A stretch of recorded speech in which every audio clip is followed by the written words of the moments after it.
Assalamualaikum warahmatullahi wabarakatuh.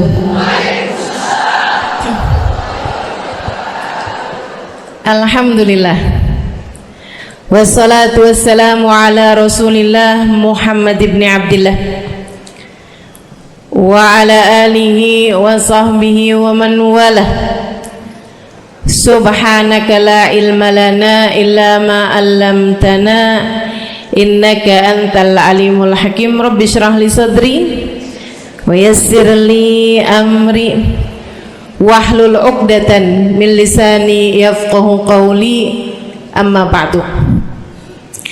Alhamdulillah, ibu-ibu sekalian saya muliakan, hadiah indah di mana Allah mengizinkan kepada kita untuk menghadapnya. Bukan main. Siapa kita ini sampai diizinkan Allah untuk bolak-balik menghadap kepada Allah Subhanahu wa taala dalam salat-salat kita. Saya pernah dengar dari para guru-guru kami, guru-guru saya, mereka mengatakan di saat orang salat, di saat kamu salat, di saat saya salat, bukan hanya karena saya mau sholat, kamu mau sholat, akan tetapi karena kamu dianggap mulia di mata Allah, sehingga Allah izinkan dirimu untuk menghadap padanya.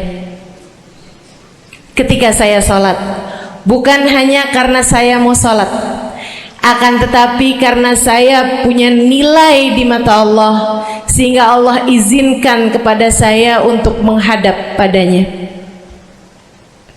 Sebaliknya, ketika kamu tidak mau sholat, bukan hanya karena kamu tidak mau sholat, akan tetapi karena kamu sudah jatuh dalam pandangan Allah, terhina dalam pandangan Allah, sehingga Allah tidak lagi mengizinkan kepadamu untuk menghadap kepadanya.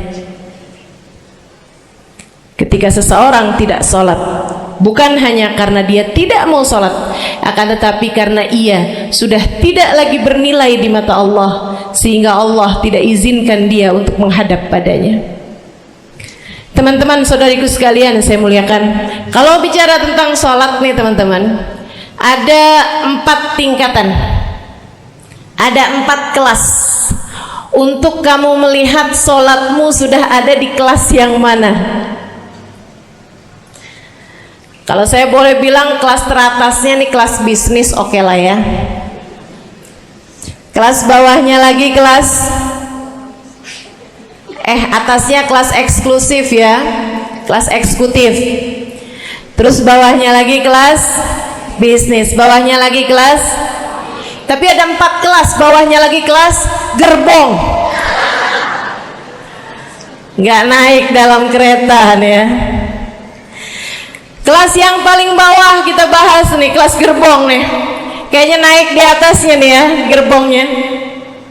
Teman-teman sekalian, orang yang di saat mengerjakan sholat, dia kerjakan juga, tapi merasanya sebagai beban. Ya ampun, udah maghrib aja, baru juga asar. Ya ampun, males banget dah. Ini nggak ada rusuh nih, kita kan lagi jalan-jalan nih, kita kan lagi belanja nih di Tanah Abang. Itu jamaah aja gimana sholatnya? Nah ini orang-orang yang menganggap sholatnya sebagai beban, malas kalau disuruh sholat, terutamanya subuh, terutamanya sholat subuh. Ini Allah ceritakan orang-orang yang seperti ini adalah kelompoknya orang munafik, naudzubillah. Alladzina idza qamu ila sholati qamu kusala. Orang-orang yang kalau disuruh sholat bangun juga sih, tapi malas banget. Setan nih nemenin dia, kayak naroin batu di atas kepalanya, bikin dia berat mau ngerjain sholat. Kalau lagi tidur, ngipas-ngipasin matanya, bobo aja lagi. 5 menit lagi, 5 menit lagi, bangun-bangun udah siang. Pernah terjadi padamu?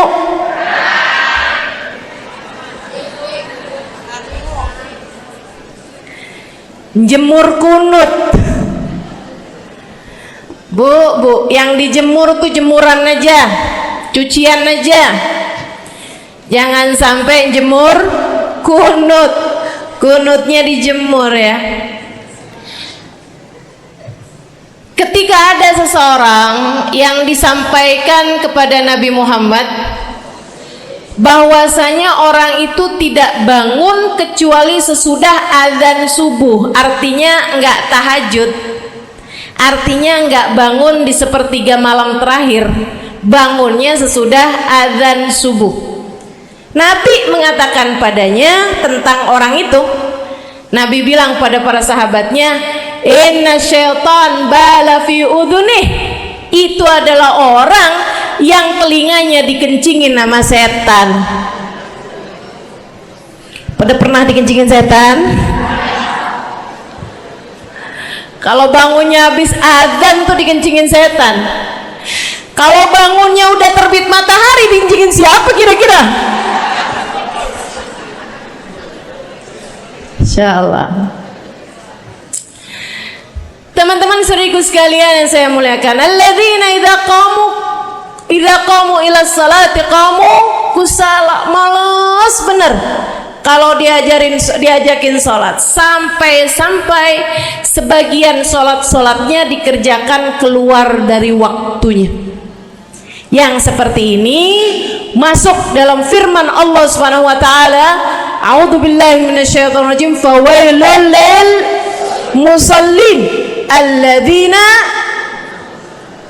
an salatihim sahun. Fawailul lil musallin alladzina hum an salatihim sahun. Celaka orang-orang yang sholat. Kenapa kok orang sholat celaka ya Allah? Sebab mereka an salatihim sahun, melalaikan sholat mereka. Apa maksudnya melalaikan? Imam Sayyidina Ibnu Abbas dalam salah satu tafsir beliau mengatakan, alladzina yuakhiruna an waqtiha au yuqaddimuha ila ghairi waqtiha. Orang-orang yang mengakhirkan sholat sampai keluar dari waktunya atau memajukannya sebelum waktunya. Mau pergi ke Tanah Abang nih jam 11, ntar kita ribet nih urusan sholat duhur, dah sholatin sekarang aja. Ini orang-orang yang fawailul lil musallin. Bu, sesibuk apapun dirimu, jangan pernah ninggal sholat. Bu, lagi ngerjain perkara penting apapun kamu, jangan pernah mengakhirkan sholat. Jangan pernah mengeluarkan sholat dari waktunya. Kenapa gitu? Karena bu, sholat itu urusanmu sama Allah. Gak ada yang lebih penting daripada itu. Gak ada yang lebih penting daripada itu. Siapa yang mementingkan Allah, dia bakal dipentingin sama Allah. Siapa yang meremehkan sholatnya, berarti dia telah meremehkan Allah. Siapa yang meremehkan Allah, dia akan diremehkan oleh Allah. Na'udzubillah min dzalik. Buat adik-adik jomblo, jangan pernah mau kawin sama orang yang gak sholat. Biarpun kamu udah nunggu cukup lama, kalau ada yang lamar kamu dan dia gak sholat, jangan mau bu. Dek, ibu-ibu juga, kalau ada yang janda di sini,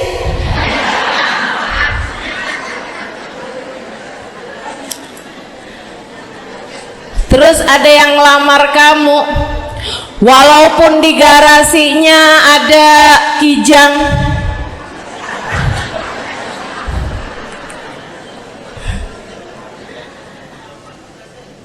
ada bebek, motor maksudnya ya, datang melamar kamu, jangan terima. Orang yang nggak sholat, kamu jangan mau jadi istrinya. Kenapa? Saya kasih tahu ya, Allah aja dia tinggalin, apalagi kamu.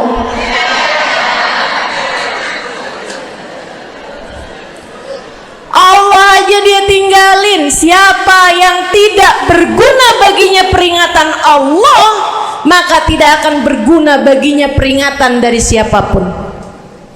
Tapi dia mencintai saya, Ustazah.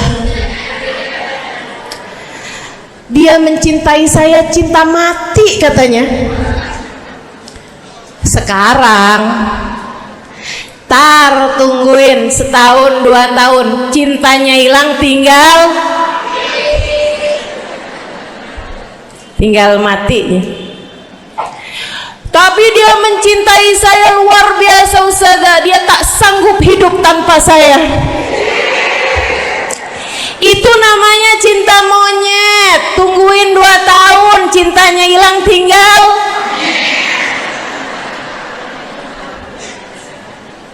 Jangan temenan sama orang gak sholat. Dia telah jatuh di mata Allah. Maka kita pun belajar buat jadi orang-orang yang terus mendaki, terus meraih rahmatnya Allah, terus belajar buat jadi salah satu orang yang dipandang dengan rahmat oleh Allah Subhanahu wa taala. Salah satunya dengan cara kita memuliakan sholat, kita menjaga sholat. Jagain sholatnya, jangan masuk kelompok orang yang tadi itu sholatnya menjadi beban. Ini kelompok paling bawah nih. Naik ke kelas ekonomi. Tadi begitu ya? Kelas ekonomi, orang-orang yang sholatnya menjadi sebuah kewajiban. Dia kerjain, dia tahu itu wajib, dia nggak akan tinggalin. Tapi sama halnya dengan kewajiban-kewajiban yang lain. Kita nih kalau mikirnya kewajiban, Bu,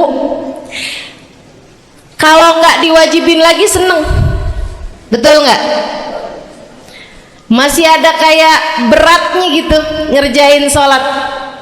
Orang yang sholatnya dianggap sebagai kewajiban, kayak anak-anak sekolah tuh, wajib pakai seragam, wajib ngerjain PR.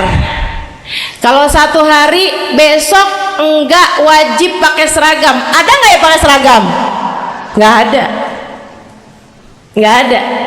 Nggak ada yang besoknya dia pakai seragam. Terus tanyain, kenapa kamu tetap pakai seragam? Abisnya saya suka sama seragamnya. Nggak ada. Karena mereka menganggap pakai seragamnya adalah kewajiban, sekolahnya sebagai kewajiban. Jadi giliran besok libur anak-anak, hore gitu. Ada orang-orang yang sholatnya dianggap sebagai kewajiban. Nggak ada yang nambah kalau kewajiban tuh. Sholat sunnah boro-boro, sholat wajib aja kalau bisa dibikin sesingkat mungkin akan dilaksanakan dengan cara yang sesingkat-singkatnya.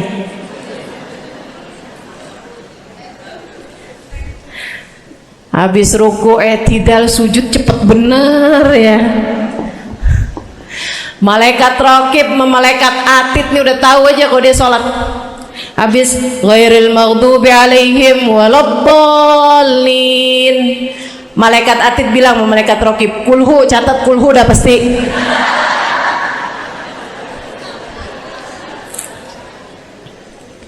Kulhu aja nggak kelar-kelar. Teman-teman saudariku sekalian yang saya muliakan, sholatnya dianggap sebagai sebuah kewajiban, nggak nambah dengan sunnah. Nah, namanya wajib. Kita naik lagi insya Allah, sholatnya kita naikkan dari yang kewajiban kita naik menjadi kelas bisnis, sholatnya sebagai sebuah kebutuhan. Mudah-mudahan nih ibu-ibu, teman-teman semuanya yang sedang menyimak kajian pada hari ini, saya doakan, karena saya berharap saya pun juga didoakan agar menjadi salah satu orang yang sudah berada dalam tingkatan ini. Sholat kita tahu adalah kebutuhan kita, sama kayak kebutuhan makan, Bu. Ibu kenyang nggak kalau makan nasi doang 2 piring? Kenyang. Siapa yang bilang nggak kenyang? Kalau kamu makan nasi doang sepiring, kenyang apa nggak kenyang? Kenyang. Akan tetapi pasti ibu-ibu mau nambah dah. Nambah apaan? Lauk. Nambah lauknya. Ada ikan asin, ada sayur asem. Langsung pada lapar nih. Ada sambal, Masya Allah, ada tempe goreng. Udah ibu ya, tetangga lewat kagak nyadar. Masya Allah. Teman-teman sekalian, kita nambah, bahkan udah kenyang pun kita masih cari lagi tambahan. Makanan apa nih yang bisa kita makan?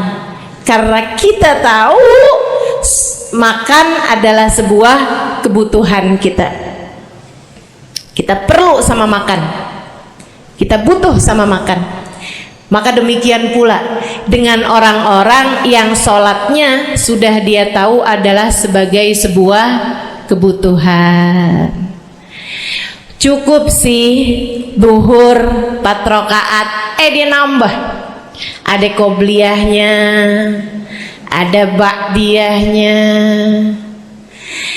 Jam-jam 9 pagi nggak ada sholat wajib sih, tapi pengen ngemil ya Bu ya, dengan cara kerjain sholat duha. Malam-malam abisnya isya, ampun mau tidur, ingat katanya Nabi, pesannya kepada Sayyidina Abu Hurairah, wasani habibi, kata Abu Hurairah, an utir qabla an anam. Kekasih saya Nabi besar Muhammad, kata Abu Hurairah, kasih pesan pada saya untuk jangan tidur sebelum sholat witir. Jadi habis kelar sholat isya langsung sambung sama witirnya. Dia tahu sholatnya adalah sebagai sebuah kebutuhan. Saya butuh untuk sholat karena saya butuh kepada Allah. Saya perlu sholat karena saya perlu kepada Allah. Saya perlu sholat karena saya tahu urusan saya sebesar apapun saya rasakan adalah kecil dalam pandangan Allah. Saya perlu sholat karena permasalahan dalam hidup saya yang saya rasakan sebesar gunung di atas pundak saya, di atas punggung saya, di hadapan Allah tak sampai seperti setitik debu yang mudah saja untuk dia angkatkan dari kehidupan saya. Maka kita pun menjadikan sholat sebagai sebuah kebutuhan. Lagi sakit, jangan ninggal sholat. Kenapa? Kamu menghadap kepada yang punya kesehatan. Lagi banyak utang, jangan ninggal sholat. Sama, jangan utang lagi. Karena kamu menghadap kepada pemilik segala kekuasaan, pemilik dunia dan akhirat, pemilik semua uang di atas muka bumi ini adalah Allah. Makanya Habib Ali Habsyi, penulis kitab Maulid Simtud Durar, yang tadi ibu-ibu baca maulidnya, beliau pernah bilang, Ada dalam salah satu diwan beliau. Diwan tuh syair-syair beliau itu ya. Ali idza qad marid syafahu fi'lus shalah la'alla syirru sifa fi wad'i tilkal jibah. Kata beliau, Ali nih kalau lagi sakit, ini Habib Ali ya, beliau tuh padahal punya amal ibadah sangat banyak, tapi Habib Ali bilang, Ali idza qad marid syafahu fi'lus shalah. Ali nih kalau lagi sakit, sembuhnya sama sholat, sembuhnya sama sholat. La'alla sirru sifat, rasa-rasanya memang Allah letakkan rahasia kesembuhan ada pada fi wad'itil kaljibah, terletakkannya jabhah kita, dahi kita di tempat sujud. Di sana semua permasalahan-permasalahan dalam hidupmu menjadi ringan. Saat kamu meletakkan dahimu di tempat sujud, kamu berbisik lirih kepada Allah, akan tetapi suaramu didengar sama yang punya arsy. Akan tetapi suara bisikanmu didengar segenap malaikat-malaikat yang ada di atas langit. Kemudian mereka mendoakanmu sehingga Allah mengatakan wasjud waqtarib, sujudlah kamu. Posisi sujudmu itu waqtarib akan membuatmu menjadi dekat dengan Allah Subhanahu wa taala. Sujudlah dan mendekatlah kepadaku, kata Allah. Agrab ma yakunul abad min rabbih fahuwa sajid, kata Nabi Muhammad. Fa'akthiru fihi du'a faqamin an yustajabulah. Tempat terdekat seorang hamba dengan Tuhannya adalah saat dia sedang sujud. Maka perbanyaklah doa dalam sujudmu, kata Nabi Muhammad. Doamu sangat mungkin diijabah oleh Allah. Apalagi kalau doanya kamu haturkan di sepertiga malam yang terakhir, saat-saat di mana kebanyakan manusia di sekelilingmu yang lalai berada dalam tidurnya, berada dalam alam mimpinya. Para ulama tuh sampai bilang, Bu, dari kehususannya sepertiga malam yang terakhir, orang yang ngerjain maksiat aja sepertiga malam yang terakhir tuh tidur. Ibu nggak pernah tahu orang-orang pulang diskotik jam berapa? Nggak tahu ya, sama. Tapi Bu, yang pasti mereka tuh sepertiga malam yang terakhir malah pada pulang, malah pada tidur gitu.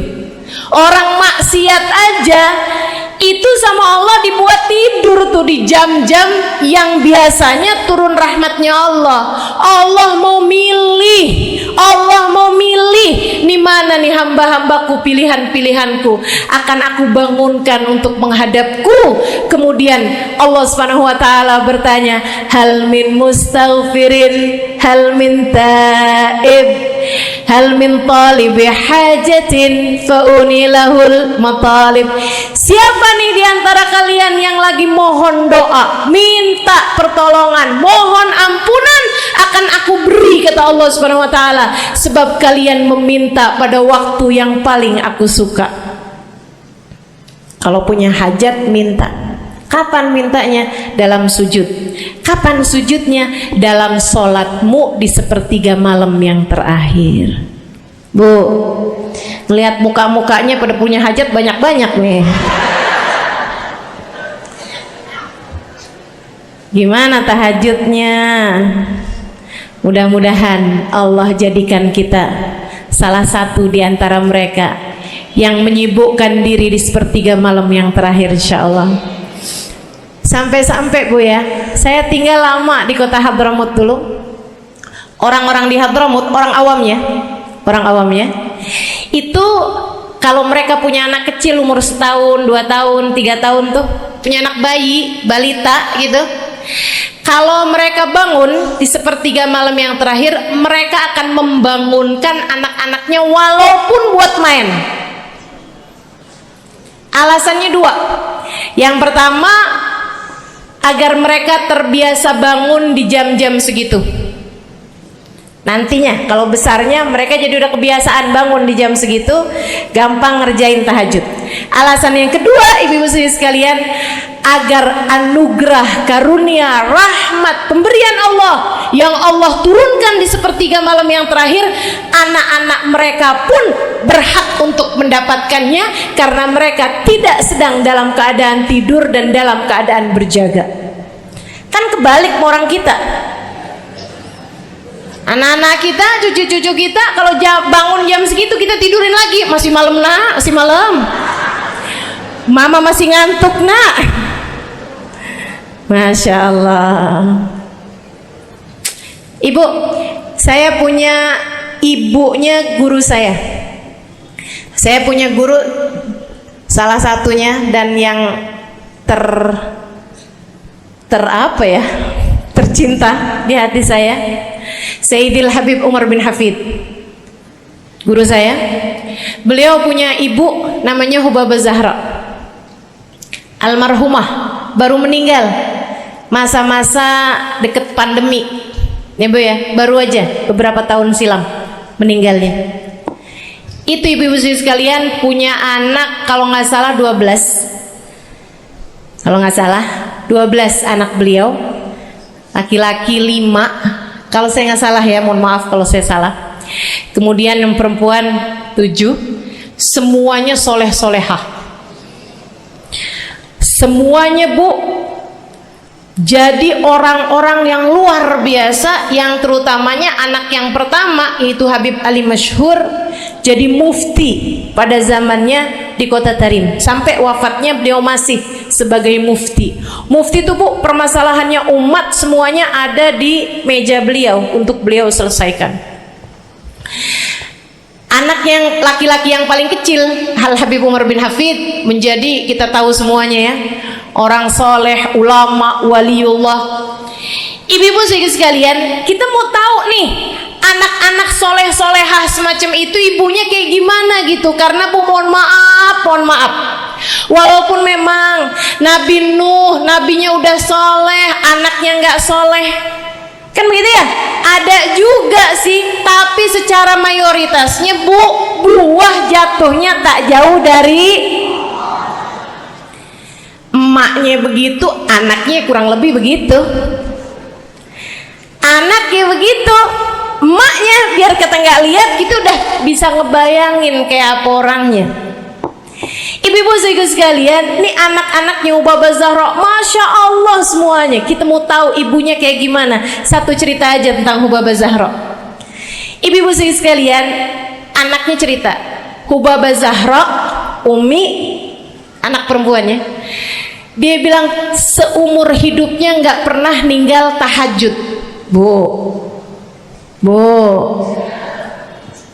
dari awal balik sampai meninggal tidak pernah meninggalkan tahajud.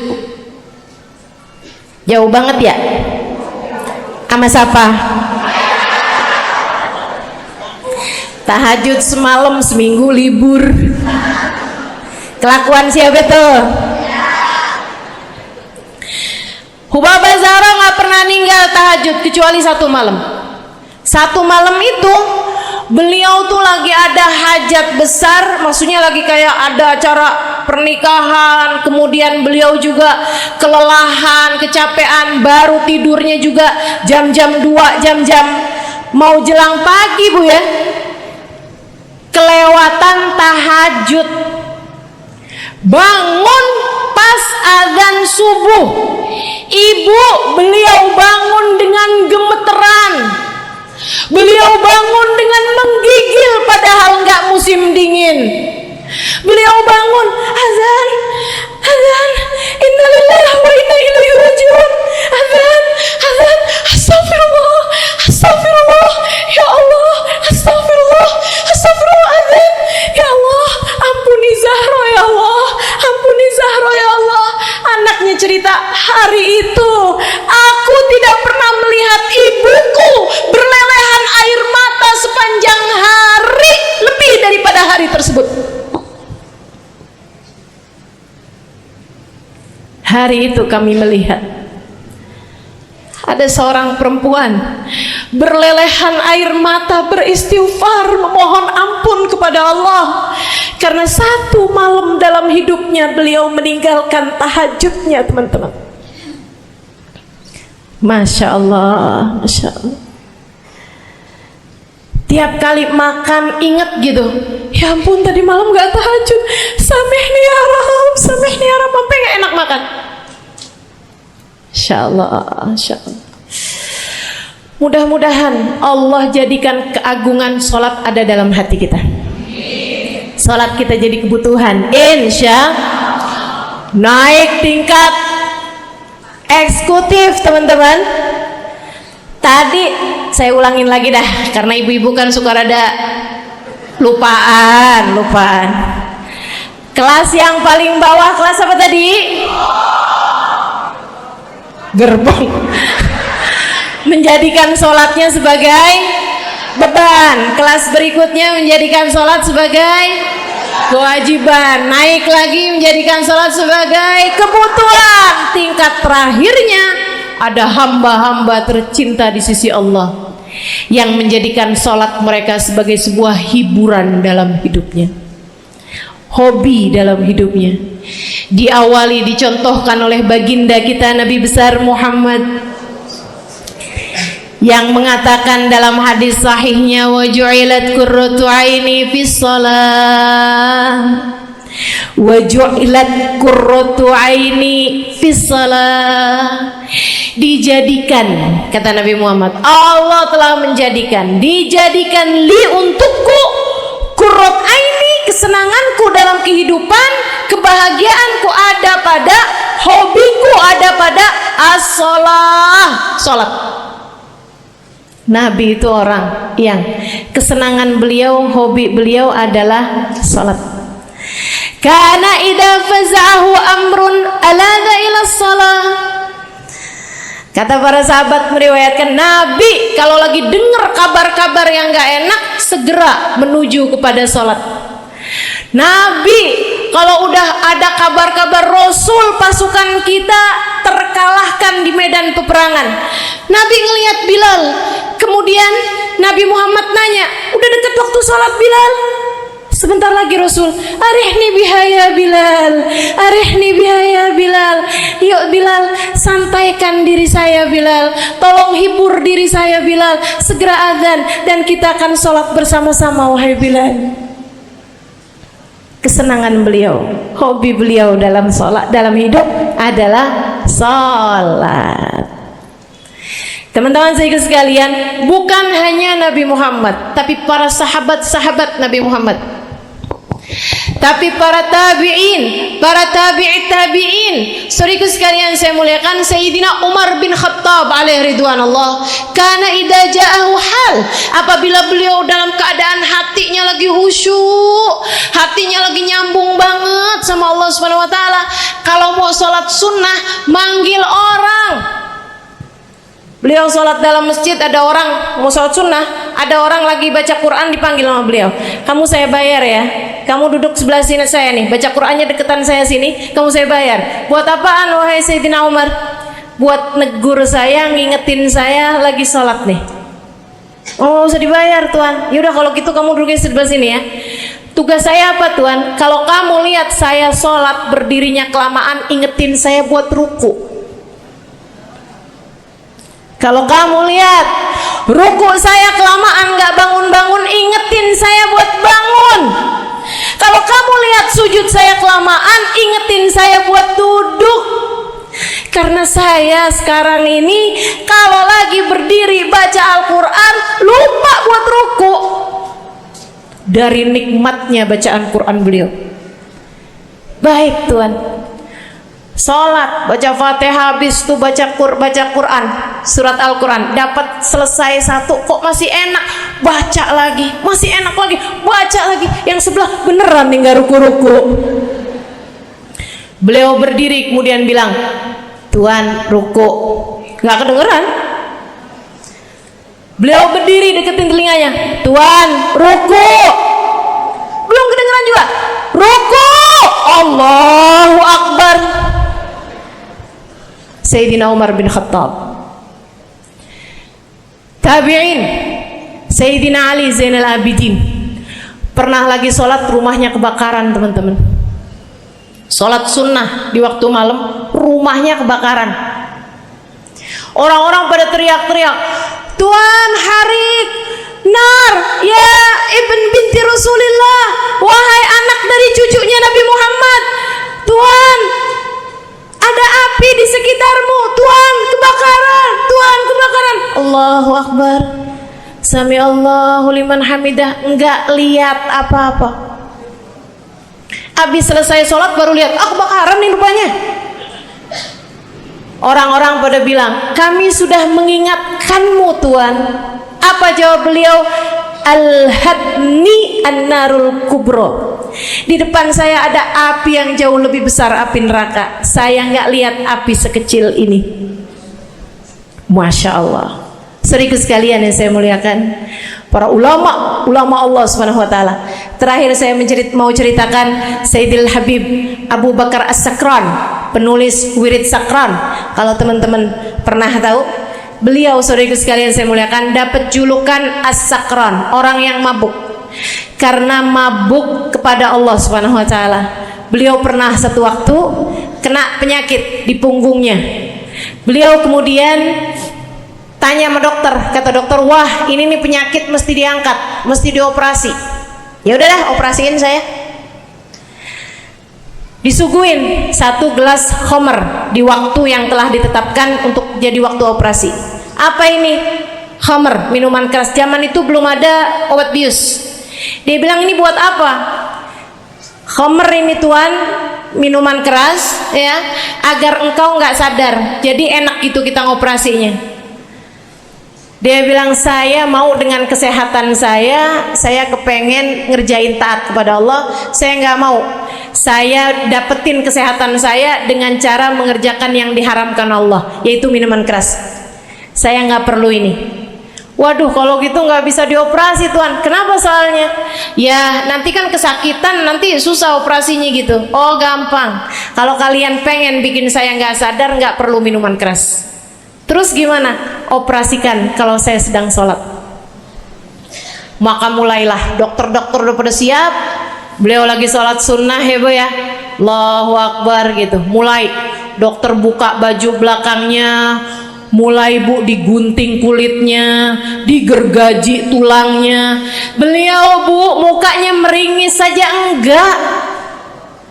Beliau ruku, dokternya ikutan nungging. Beliau sujud, dokternya ikutan menunduk juga. Beliau sholat nikmat banget. Sampai beliau selesai dari sholat, beliau nanya sama dokter-dokternya, kenapa nggak nurut tadi tuh waktu saya sholat mestinya operasi? Kata dokter, udah selesai Bib dari tadi. Masya Allah, radhiyallahu ta'ala anhum wardahum. Ini bukan kelas-kelas kita, saya cuma ceritain aja sama ibu-ibu. Bukan berarti ibu-ibu nanti pas waktu sakit bilang sama dokter-dokter nggak usah dibius. Beda hati Bu, beda hati ibu ya, beda iman, beda semuanya kita sama mereka. Yang pasti, makanya saya kan yang ini nggak doa nih, pas yang kebutuhan tuh baru saya doa. Kenapa? Karena kayaknya tingkatan kita dah Bu ya, mentok dah di sampai kebutuhan itu dah. Insya Allah, mudah-mudahan Allah jadikan kita orang yang menjaga salat insyaallah. Rabbi jalni muqimas shalah wa min dzurriyyati amin. Rabbi jalni muqimas shalah wa min dzurriyyati amin. Rabbi jalna muqimis shalah wa min dzurriyyatina rabbana wa taqabbal du'a. Ala hadhihi niyyah bi kunniyah salihah ila hadratin nabi al-fatihah. Syaitanir rajim. Bismillahirrahmanirrahim. Alhamdulillahirabbil alamin.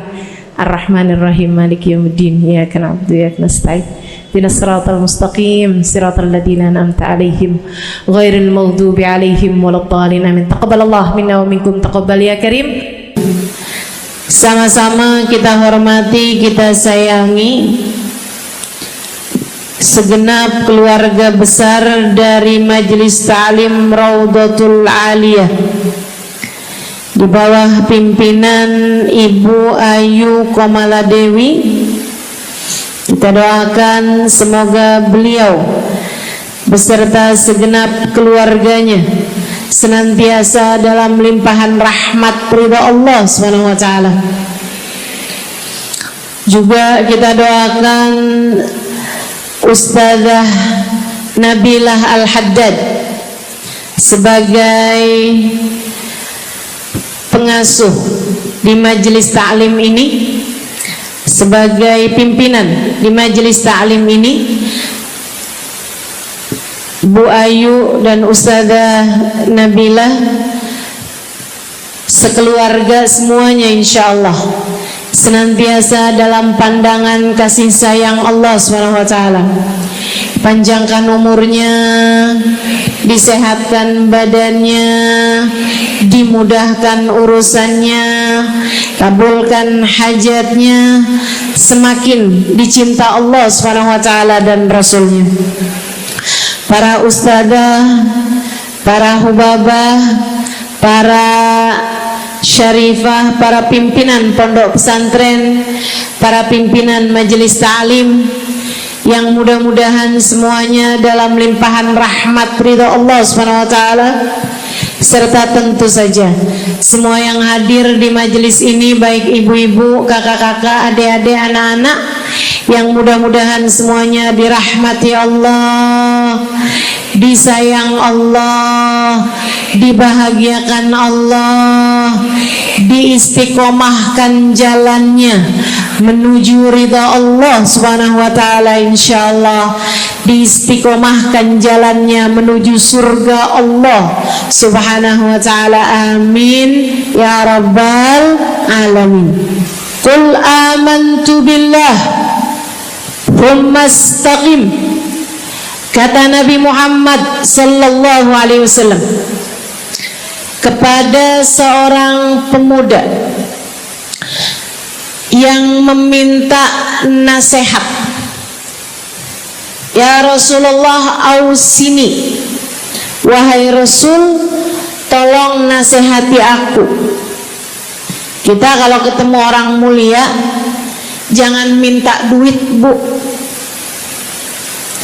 Kita kalau datang ketemu sama orang-orang yang kita tahu doanya mustajab, sangat soleh, hidupnya baik, apalagi jika dia adalah kekasih-kekasih Allah Subhanahu wa taala. Kamu kalau berjumpa dengan ulama, jangan minta sesuatu yang duniawi. Tirulah para sahabat ketika berjumpa dengan Nabi Muhammad. Biasanya mereka meminta satu dari dua hal. Yang pertama, mereka minta doa. Ida'ili ya Rasulullah, doakan aku wahai Rasul. Ibu juga gitu. Kalau ketemu sama ulama, ketemu orang soleh, ketemu kiai, ketemu habib yang kita tahu doanya mustajab, bertemu hubabah, mintalah doa. Tapi jangan hanya sekedar urusan doa duniawi, Bu. Doa duniawi itu yang gimana, Ustazah? Doa yang kalau diijabah nggak akan manfaat begitu kamu masuk dalam alam kubur. Itu namanya doa duniawi. Ustazah, doakan saya biar saya cepat kebeli rumah. Bu, kalau mati rumahnya dibawa gak? Ustazah, doakan saya kepengen beli HP baru. Dibawa gak HP-nya? Enggak. Itu namanya doa duniawi. Ustazah, Doakan biar suami saya tambah cinta.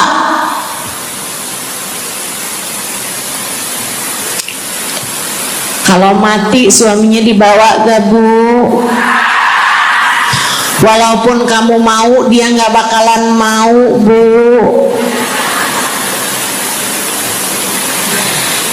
Sesuatu yang sifatnya duniawi, Ustazah doakan biar anak saya soleh. Duniawi apa bukan? Bukan. Sebab kesolehan anak akan jadi tambahan bekal bagimu ketika kamu masuk dalam alam kubur. Jadi nggak boleh nih Ustazah doa urusan duniawi atau minta didoakan urusan-urusan duniawi. Boleh, tapi jangan cuma itu. Nanti takutnya kamu nyesel. Kalau selama di dunia kamu doanya hanya untuk urusan dunia, takutnya begitu masuk dalam kuburan sudah tidak ada lagi doa yang akan Allah ijabah untukmu ketika kamu ada dalam alam kubur nanti. Sayang-sayang. Jadi kalau doa, prioritaskan urusan akhirat. Insya saya berasa banget jadi orang yang sering dimintain doa sekaligus juga sering minta doa. Saya kalau ketemu orang soleh, ketemu habaib, ketemu hubabah, saya akan minta doa, nggak pernah minta duit saya.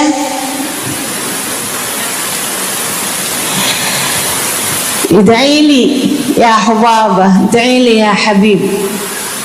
Serius sekalian, sebagai orang yang sering juga dimintain doa, Ustazah doakan saya. Banyak tuh. Saya merasakan perbedaannya saat saya ada di Tarim sama ketika saya sudah pulang dan kembali ke negeri ini. Waktu saya di Tarim, orang kalau minta doa sama saya, usik berdoa, tolong ya doain saya. Saya suka tanya, doa apa? Selalu aja hampir semuanya mengatakan hal yang sama.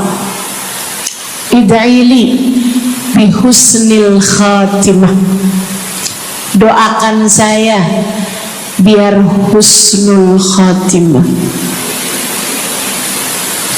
Begitu nyampe ke Indonesia, kalau ada orang bilang Ustazah doain saya, biasanya lanjut tuh doanya, minta apa langsung dibilang, nggak pakai tanya. Ustazah doain saya biar utang cepat lunas.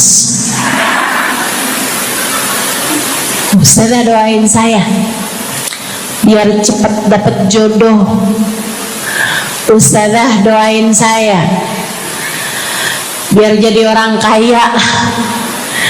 Ustazah doain saya biar suami nggak mendua.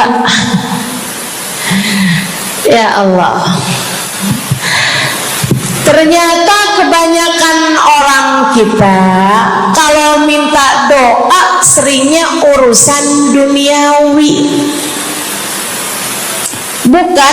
Bukan berarti nggak boleh, boleh aja sih. Cuman takutnya begitu kamu mati nyesel kalau semua doamu selama ini adalah sesuatu yang tidak ikut kamu bawa ketika kamu mati. Kalau kita lihat para sahabat, ketika mereka berjumpa dengan Nabi Muhammad, selalu saja banyak di antara mereka yang minta doa. Nabi pernah tanya, doanya apa? Macam-macam jawaban para sahabat. Ada yang begini, Harithah menjawab, ida'ili an yarzuqani Allah asyhada fi sabilih. Rasul, doakan saya biar saya dikaruniai mati syahid di jalan Allah. Ada lagi yang lain doanya, ya Rasulullah, id'ili an yarzuqani Allah murafaqatan bika ya Rasulullah. Doakan biar saya nanti di masa sesudah kematian saya, di masa akhirat nanti, bisa mendampingimu wahai Rasulullah, bisa berjumpa denganmu wahai Rasul, bisa ada dalam rombonganmu wahai Rasulullah. Doa-doa yang sangat ukhrawi, doa-doa yang sangat akhirat, karena mereka sudah paham tujuan hidup sesungguhnya adalah mencari ridha Allah Subhanahu wa ta'ala. Tujuan hidup sesungguhnya adalah bergerak menuju surga Allah Subhanahu wa ta'ala. Tujuan hidup sesungguhnya adalah berpulang kepada Allah dalam keadaan Allah ridha kepada kita. Sahabat tuh minta didoakan, sama yang kedua minta nasihat. Kita juga nyontoh, kalau ketemu orang soleh, kalau ketemu ulama, kalau ketemu habaib, ketemu kiai, ketemu bunyai, ketemu khubabah, ketemu ustadzah, ketemu ustadz, minta nasihat. Selain daripada minta doa, mintalah nasihat. Hal ini dicontohkan oleh para sahabat kepada Nabi Muhammad. Datang seorang pemuda berjumpa Nabi Muhammad sallallahu alaihi wasallam, kemudian bertanya, ya Rasulullah, ausini, wahai Rasulullah, berikanlah nasihat kepadaku ini. Nabi Muhammad tersenyum, senang, bangga, karena mengerti bahwa umatnya faham apa yang harus diminta dari nabinya. Nabi berkata kepadanya, "Qul amantu billah tsumma istaqim." Kata Nabi Muhammad, ucapkanlah, aku beriman kepada Allah, kemudian istiqomahlah kamu di jalan Allah. Nasihat Nabi Muhammad buat pemuda tersebut, nasihat Nabi Muhammad buat pemuda-pemuda umatnya sepanjang zaman. Nasihat Nabi Muhammad buat umatnya, baik yang muda maupun yang tua, baik laki-laki maupun perempuan, baik yang pintar maupun yang kurang pintar, semua umatnya dinasehati sama Nabi Muhammad. Karenanya akan saya sampaikan hal ini kepadamu hari ini.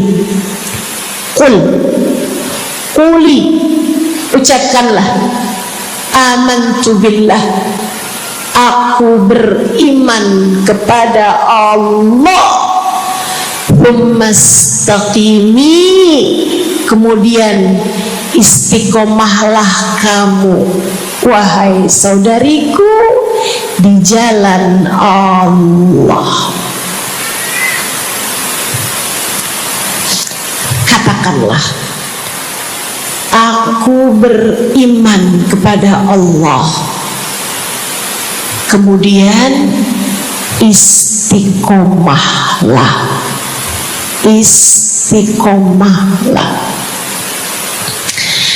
Nasihat yang sangat indah dari baginda kita Nabi besar Muhammad, yang Allah karuniakan kepadanya jawami'al kalim, dapat selalu berbicara dengan kata-kata yang ringkas tapi padat. Nabi itu ucapannya ringkas tapi padat. Nggak kayak saya, Bu, udahlah panjang dan ya, mudah-mudahan Allah jadikan ucapan-ucapan kita jadi kalimat-kalimat yang akan membawa kita menuju surga, jadi ucapan-ucapan yang akan bawa kita menuju ridha Allah Subhanahu wa ta'ala. Ibu-ibu, kita sama-sama belajar biar kalau ngomong itu enggak panjang-panjang, akan tetapi bermutu, berkualitas. Terutama Bu, ibu kalau ngomong sama anak-anak ibu, kadang-kadang panjang bener, padahal itu aja anak sampai hafal. Iya mah, katanya gitu. Betul begitu? Nabi kalau ngomong pendek aja tapi penuh makna. Nabi kalau bicara seringkali nggak panjang-panjang tapi sangat berarti. Satu hadis beliau saja bisa disyarahkan, diberi keterangan, hingga bahkan berkitab-kitab banyaknya. Ibu-ibu sekalian, salah satu dari ucapan ringkasnya Nabi Muhammad, amantu billah, kata Nabi, qul amantu billah, tsumastaqim, ucapkanlah, aku beriman kepada Allah, kemudian istiqomahlah di jalan Allah. Apa itu istiqomah? Lurus, jangan belok-belok. Lurus, jalan terus. Jalannya adalah jalan yang lurus. Itu yang selalu kita minta dalam tiap rakaat sholat kita. Kita berdoa kepada Allah, ihdinas siratal, ya Allah, tempuhkanlah untuk hidup kami ini jalanmu yang lurus. Sama kayak kamu lagi bilang, ya Allah, karuniakanlah dalam kehidupan kami keistiqomahan di jalanmu ya Allah. Kamu selalu minta istiqomah 17 kali sekurangnya tiap hari. Betapa sangat pentingnya istiqomah ini, saudaraku sekalian. berada dalam jalan yang lurus.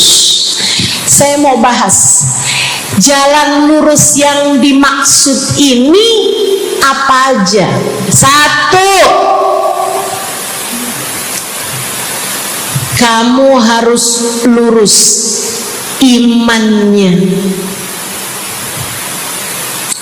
Amantu billah, aku beriman kepada Allah. Kata Nabi Muhammad sallallahu alaihi wasallam, "Qul amantu billah," ucapkanlah aku beriman kepada Allah. Maka istiqomah tersebut yang nomor satu adalah dalam urusan keimanan.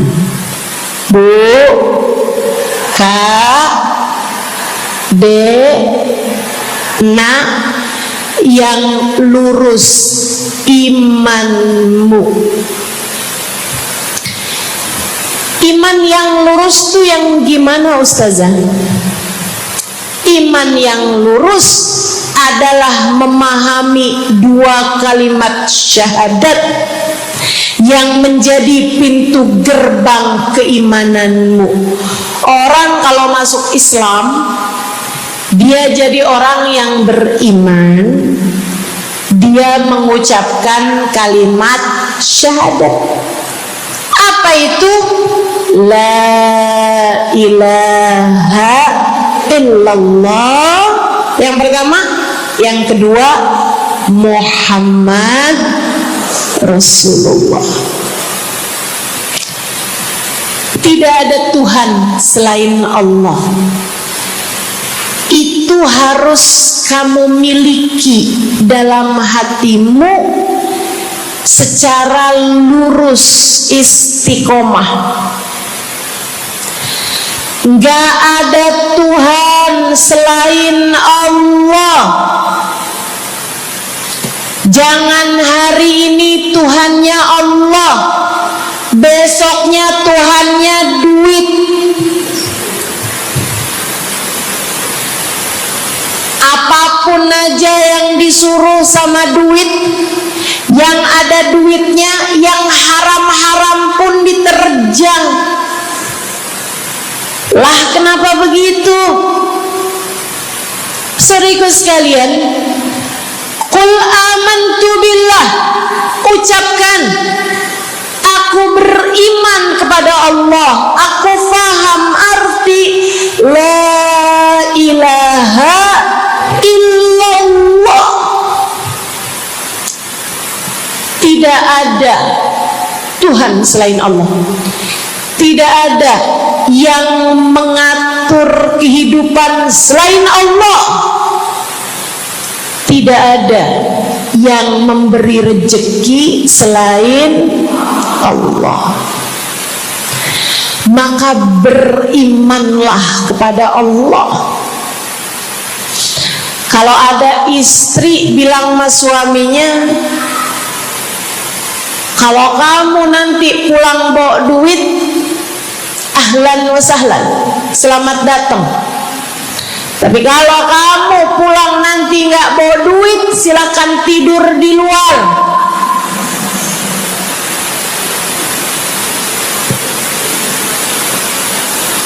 Kamu sepertinya kurang beriman.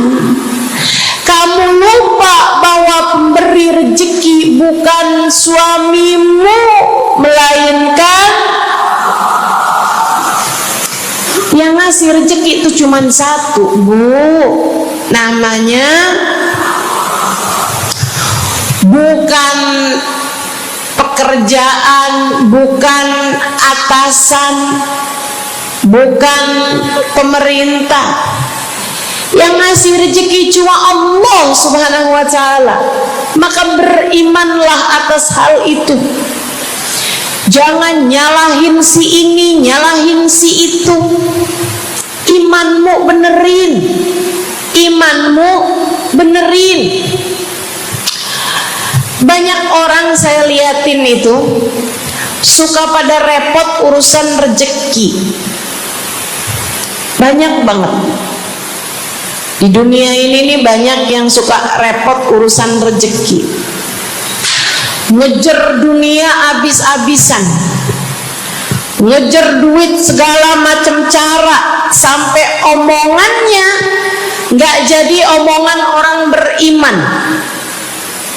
Waktu dibilangin jangan nyari rejeki yang haram, cari rejeki yang halal. Jangan berani ngambil yang bukan hakmu. Dia bilang begini nih, ya ustazah nggak tahu zaman sekarang, jangankan nyari yang halal, nyari yang haram juga susah saja.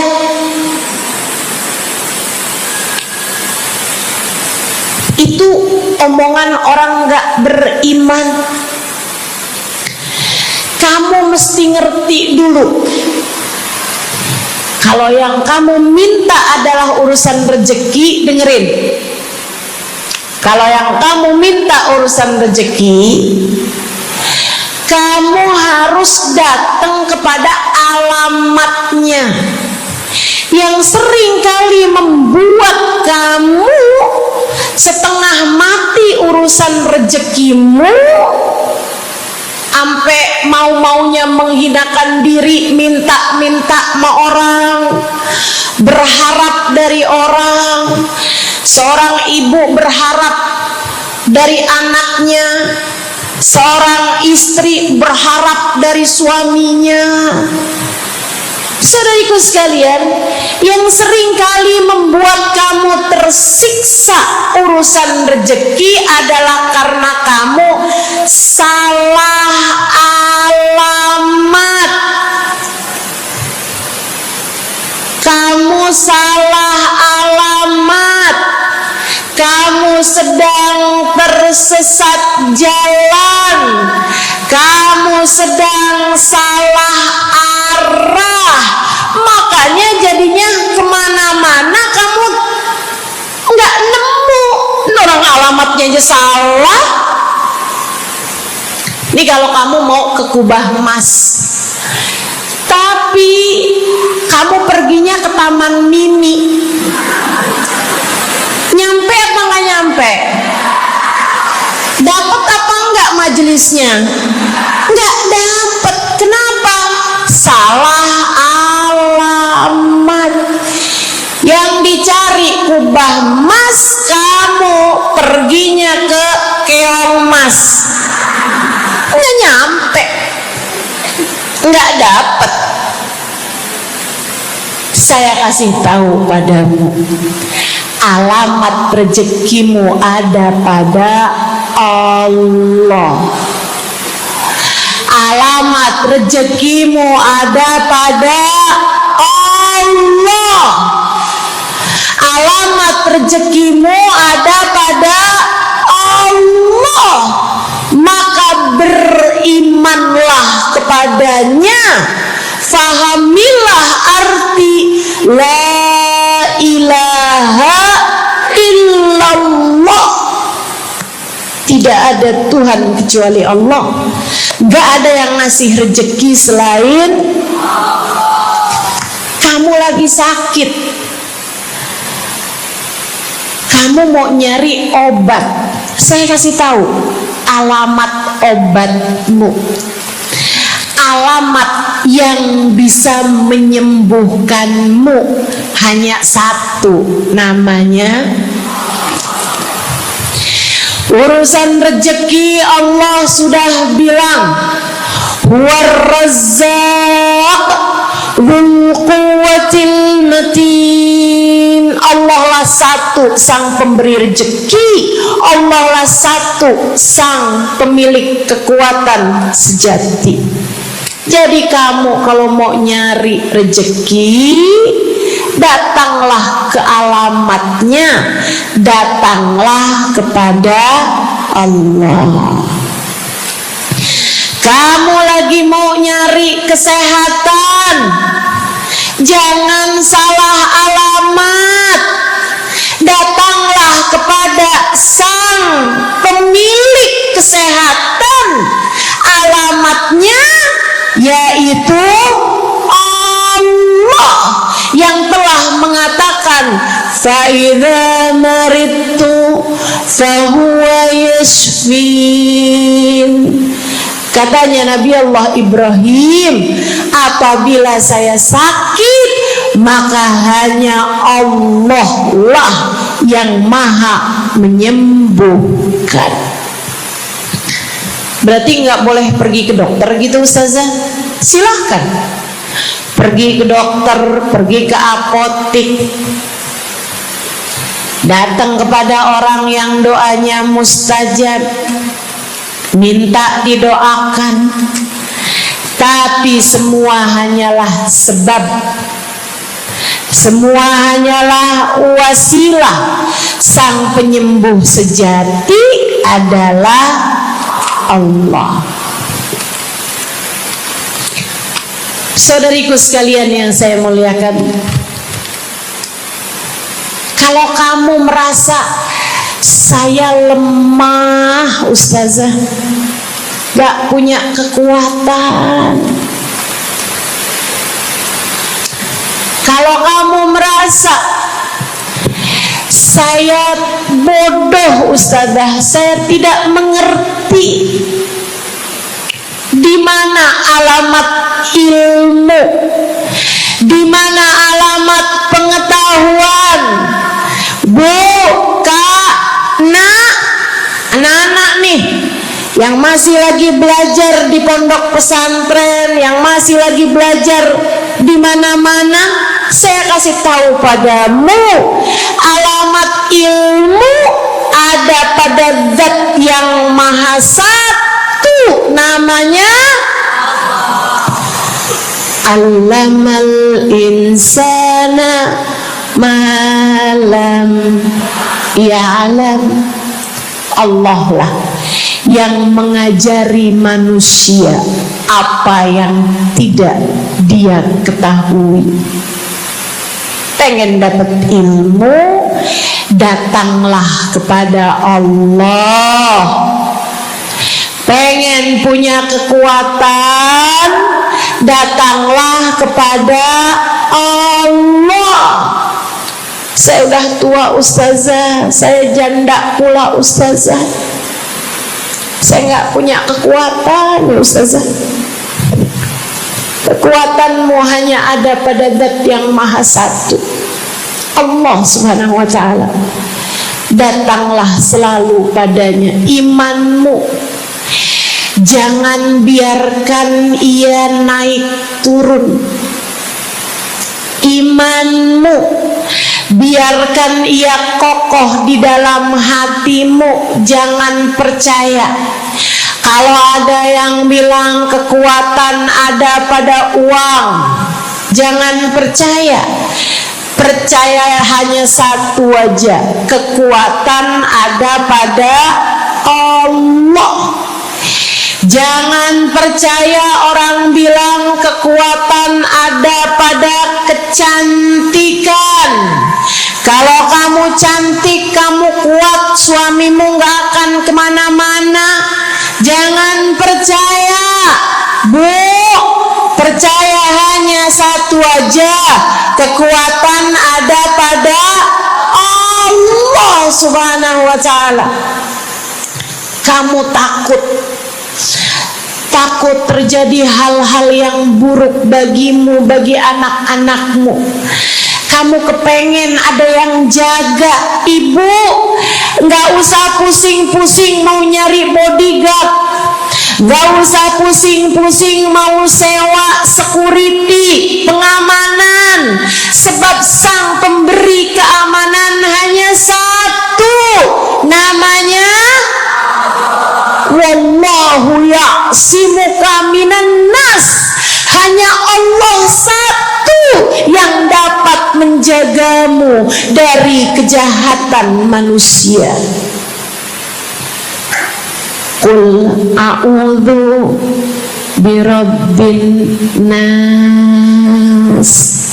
Katakanlah, aku berlindung kepada sang penjaga manusia, sang pemelihara manusia, sang pengasuh manusia.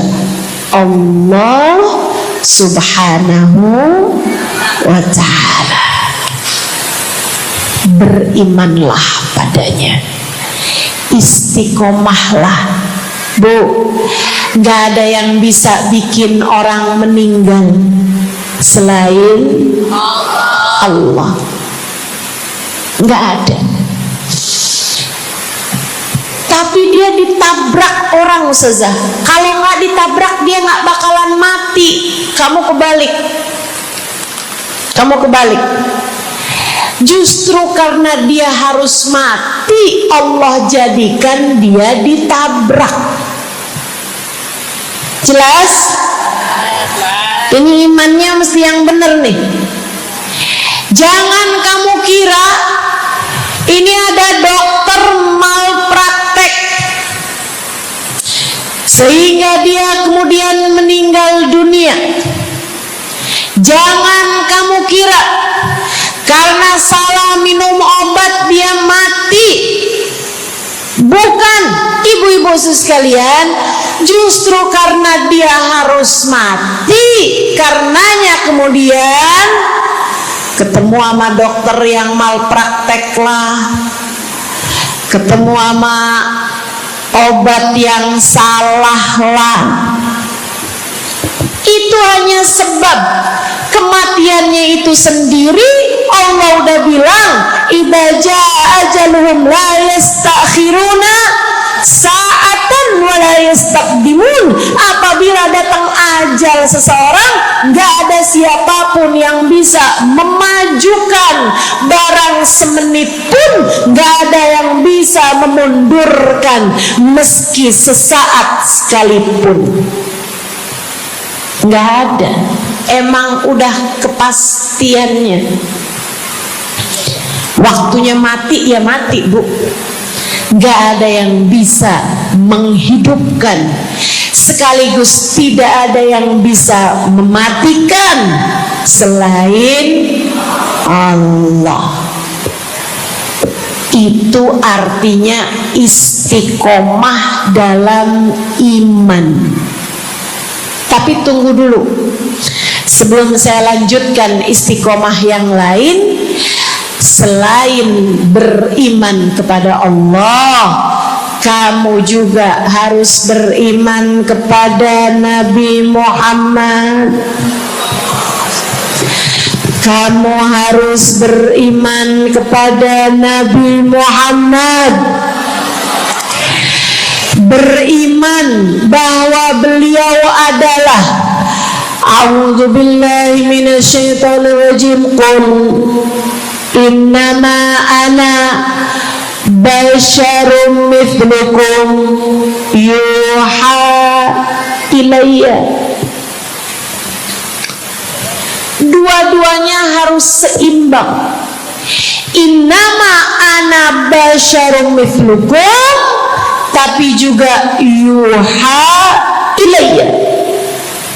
Katakanlah wahai Nabi Muhammad, aku adalah seorang manusia seperti kalian. Saya punya badan, saya punya perasaan. Kalau nggak makan saya lapar. Kalau habis makan nggak minum saya haus. Kalau beberapa hari saya nggak tidur, saya ngantuk. Qul innama ana basyarun. Sampaikan kepada manusia, aku adalah seorang manusia seperti kalian juga. Sama anak cinta, lama nggak ketemu sama istri, kangen. Katakan wahai Nabi Muhammad, ana basyarum mithlukum, saya manusia seperti kalian juga. Kalau ada yang disayang kemudian meninggal, sedih, karena Nabi adalah seorang manusia. Tapi tunggu dulu, Beliau tidak hanya sekedar manusia, itu adalah satu sisi kehidupan Nabi Muhammad. Jangan lupa, innama ana basyarum mithlukum, tapi yuha ilayya, aku diberi wahyu, aku hamba wahyu, aku berbincang-bincang dengan Allah, kalian tidak. Aku berbicara langsung dengan Allah, kata Nabi Muhammad, kalian tidak. Aku dituruni malaikat Jibril, kalian tidak. Aku diberi wahyu Al-Quran 30 juz, kalian tidak barang seayat pun. Nih, kalau saya perhatikan, imannya umat manusia yang beriman kepada Allah sekalipun menjadi cacat ketika tidak beriman kepada Nabi Muhammad. Lihatin, mohon maaf, orang Yahudi beriman kepada Allah. Kamu kalau nanya sama orang Yahudi, Tuhanmu siapa? Allah. Tapi mereka nggak beriman kepada Nabi Muhammad. Apakah mereka disebut orang yang beriman? Tidak. Orang Nasrani, apakah mereka beriman kepada Allah? Iya. Tapi apakah mereka beriman kepada Nabi Muhammad? Tidak. Apakah mereka beriman? Tidak. Bahkan umat Islam ada yang mempercayai sesudah Nabi Muhammad ada nabi yang lain, namanya Mirza Ghulam Ahmad, sehingga mereka menyebut agama mereka Islam, tapi agama Islamnya pakai ada kelanjutannya, Islam Ahmadiyah. Apakah mereka beriman? Tidak. Sebab syarat iman selain la ilaha illallah juga ada Muhammad Rasulullah. Bahkan Bu, ada banyak di antara kita orang-orang yang iman kepada Allah luar biasa, tapi kalau urusan kepada Nabi Muhammad, kalau lagi diceritain Isra Mi'raj, dia bilang Nabi Muhammad tuh nggak usahlah segitu amat diperayakan Isra Mi'rajnya. Nabi Muhammad tuh Isra Mi'raj cuman sekedar ruhnya aja, badannya nggak pakai Isra Mi'raj. Jadi Nabi itu orang lihatnya kayak tidur aja, ruhnya aja yang melayang-layang. Isra Mi'raj bener, tapi ruhnya aja, badannya nggak pakai pergi. Jadi kalian nggak usah berlebih-lebihan sama Isra Mi'raj. Oh kenapa gitu? Kamu nggak percaya sama Isra Mi'raj, sama badan-badannya Nabi sekalian? Kamu nggak percaya, kenapa? Ya karena itu nggak masuk akal. Manusia kan nggak bisa kayak gitu. Nabi Muhammad kan manusia. Kamu lupa bahwa Nabi walaupun manusia, beliau adalah yuha ilayya, beliau adalah hamba wahyu.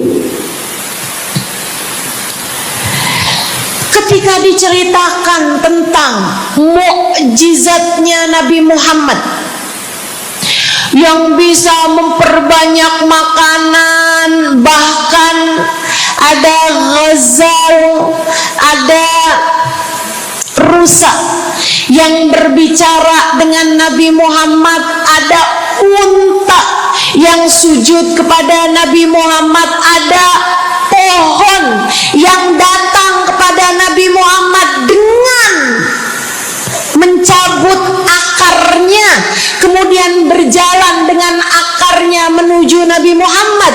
Ketika dipanggil, kemudian sujud pohon tersebut kepada Nabi Muhammad sallallahu alaihi wasallam dan bertanya, "Mengapa engkau memanggilku wahai Nabi?" Dia nggak percaya, nggak masuk di akal. Itu hanyalah dongeng. Kita bilang tapi hadisnya sahih, riwayatnya Ibnu Mas'ud yang menceritakan hal itu, hingga bahkan Sahibul Burda menuliskannya. Katanya Sahibul Burda Al-Imamul Busiri, ja'at lidakwatihil asjaru sajibatan tamshi ilaihi ala saqin bila qadami. Datang ketika dipanggil sama Nabi Muhammad pepohonan, mereka datang dengan, mereka berjalan dengan akar-akar mereka, kemudian sujud di hadapan Nabi Muhammad. Ini tentang iman. Mereka nggak percaya, mereka ngakunya paling beriman, mereka ngakunya paling lurus imannya. Tapi kenapa kalau mengenai Nabi Muhammad kamu menjadi timpang? Ketika melihat orang ramai-ramai bersolawat kepada Nabi Muhammad, mereka kegerahan.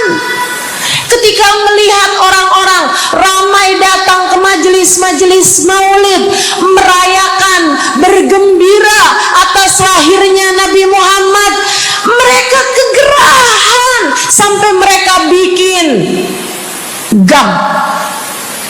Apaan tuh? Gerakan anti maulid. Oh,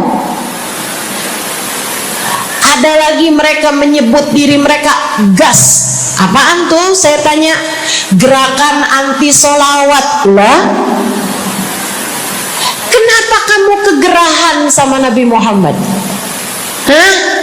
Kenapa kamu ngerasa kayak takut banget umat begitu cinta sama Nabi Muhammad? Ada apa denganmu? Kamu lupa Nabi Muhammad memang manusia, tapi qul innama ana basyarum mithlukum yuha ilayya.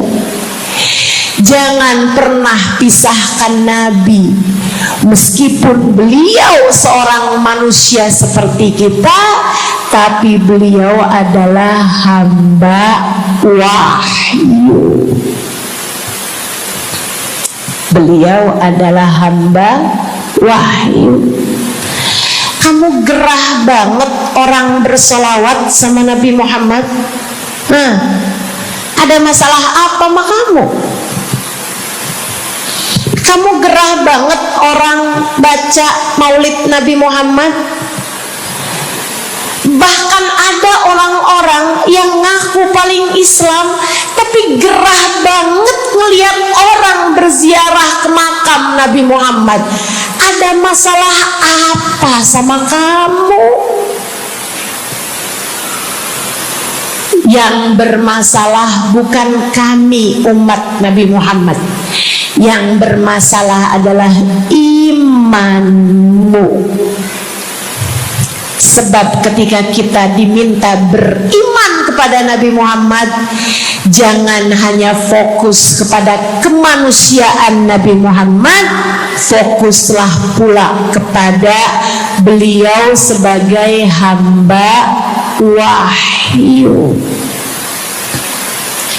Saudaraku sekalian yang saya muliakan, istiqomah dalam iman, beriman kepada Allah, beriman kepada Rasulullah, cinta kepada Allah, cinta kepada Rasulullah, cinta kepada Rasulullah, cinta kepada keluarga Rasulullah, cinta kepada sahabat Rasulullah, dan istiqomahlah dalam cinta tersebut.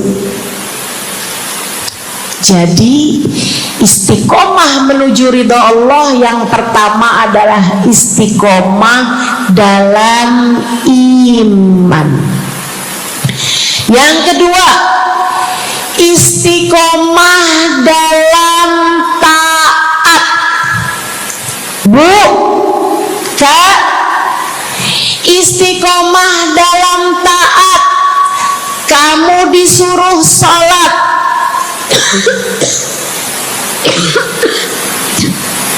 istiqomahlah, jangan tinggal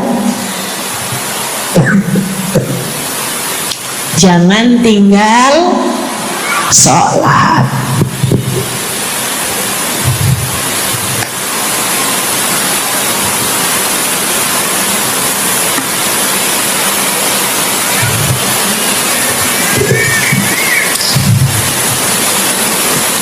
Kamu diperintah buat puasa Ramadan, jangan tinggal puasa. Yang kemarin puasanya bolong karena menstruasi, karena haid, karena nifas misalnya, kamu wajib untuk bayar hutang puasa di hari-hari yang seperti ini. Jangan sampai hutang kamu nggak dibayar. Kadang-kadang sampai Syakban belum lunas juga. Pas ditanya, kamu kok nggak bayar-bayar utangnya tuh? Habisnya nggak ada yang nagih. Kamu minta siapa yang nagih? Israel. Jangan sampai datang malaikat Israel mencabut nyawamu sementara kamu masih punya hutang puasa yang belum kamu lunasi. Kamu diperintah Allah buat taat. Istiqomahlah dalam jalan taatmu. Jangan tinggal perintah Allah. Dek, kalau kamu dilamar sama laki-laki yang gak sholat, jangan mau. Tapi dia baik, Ustazah. Baik menurut siapa? Dek, orang ninggal sholat artinya dia ninggal Allah. Saya bilangin, kalau Allah aja dia tinggal, apalagi kamu. Dia bilang dia gak bakal ninggalin saya, Ustazah, karena katanya dia gak sanggup hidup tanpa saya. Dek, jangan percaya. Jangan percaya. Allah aja dia tinggalin loh, apalagi kamu. Apalagi kamu. Orang yang, kata para ulama nih Bu, Dek, orang yang peringatan Allah tidak bermanfaat padanya, dia tidak akan bermanfaat dengan peringatan siapapun. Kalau lagi cinta sih dia bisa ngomong apa aja. Tapi percayalah, yang bisa ninggal Allah, dia bisa ninggal siapapun. Istiqomahlah di jalan Allah. Istiqomah di jalan Allah. Jangan berani ninggal Allah. Jangan berani ninggal salat. Jangan berani ninggal ibadah. Kenapa gitu Ustazah? Karena yang pegang nasib kamu Allah. Ini nasihat abah saya yang akan saya pegang sampai kapanpun. Abah saya pernah pulang-pulang dari kerjanya, dia cerita, abah tadi ketemu sama orang yang dulu abah pengen jadi kayak dia. Dia itu dulu waktu zaman abah muda, abah kepengen kayak dia, ganteng, kaya, sehat, orang tuanya kaya, dia bisa sekolah. Abah kepengen sekolah, nggak ada biayanya. Abah harus bantu orang tua buat nyari nafkah, sehingga akhirnya putus sekolah. SD aja nggak tamat, kata abah saya. Serius kalian? Kata abah kepengen banget jadi kayak dia itu waktu zaman abah muda. Tadi abah ketemu sama dia di trotoar. Abah kaget ngelihat dia. Kenapa, Bah? Dia sekarang gila.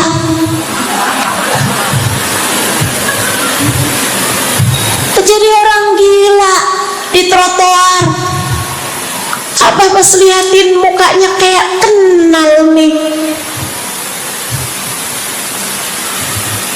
Abah saya bilang subhanallah. Nah, abah kasih nasihat sama saya, Bu. Zaman saya SD, biar gini-gini saya pernah SD loh, Bu. Abah saya bilang, nah, ternyata hidup yang paling penting nasib. Dan ingat nak, nasib adanya di tangan Allah. Maka kalau kamu kepengen nasib kamu bagus, jangan pernah tinggal Allah. Itu nasihat abah saya pegang terus sampai dengan sekarang. Kamu dalam hidup yang penting nasib. Yang paling penting buat anak-anak kamu dalam hidup mereka adalah nasib. Ibu, nasib. Bukan ilmu, bukan harta, bukan sehat, bukan. Yang paling penting dalam hidup anakmu adalah nasib. Bukan cakep. Kamu nak dalam hidup harus cakep nak. Nanti nak, kalau zaman akhir nanti ada cara buat mempercantik diri. Pakai nak operasi plastik, ayo nak. Filler lah, tarik benang lah, semua kerjain nak. Yang penting dalam hidup cantik. Kamu jangan sampai kayak mamah kamu ini nak. Bapak kamu buka cabang di mana-mana. Bukan. Yang paling penting bagi anakmu di hidup mereka di dunia sebelum kelak di akhirat nanti adalah nasib. Saya kasih tahu, yang paling penting adalah nasib. Dan nasib itu adanya dalam genggaman. Maka kalau kamu kepengen nasibmu bagus, kalau kamu kepengen nasib anakmu bagus, jangan tinggal Allah. Urusanmu dengan Allah yang bagus, perintah-perintah Allah jangan ditinggal, larangan-larangan Allah jangan diterjang.